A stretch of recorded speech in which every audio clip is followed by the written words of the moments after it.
संतों की जब चर्चा करता हूँ बंधुओं, एक और बड़ा प्यारा मुस्कुराता चेहरा सामने आता है संत शिरोमणि श्री डोंगरे जी महाराज का। बात सन 87-88 की है। श्री डोंगरे जी महाराज श्री चित्रकूट धाम में पधारे।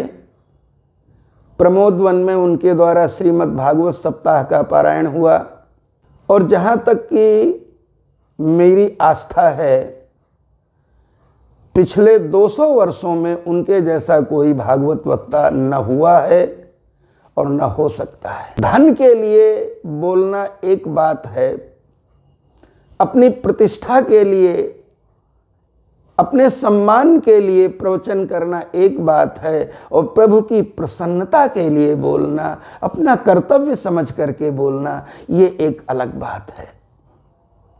श्री डोंगरे जी महाराज के आंखों में अश्रु की बूंदें हमेशा झिलमिलाती रहती थीं, जैसे हमेशा भगवत प्रेम से वो छके रहते थे।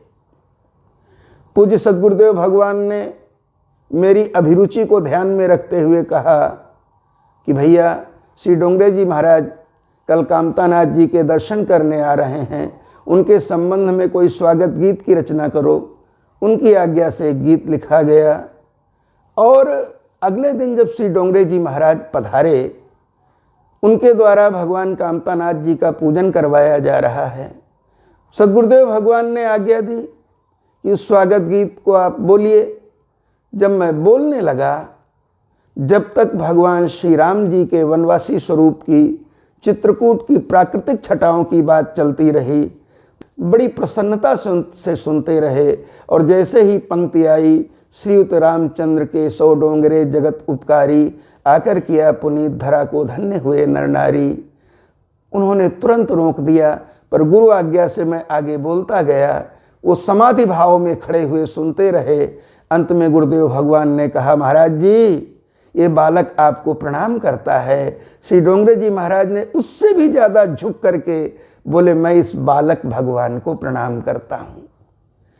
ऐसी उदारता, ऐसी सहजता, ये तो केवल महान संतों में ही हो सकती है।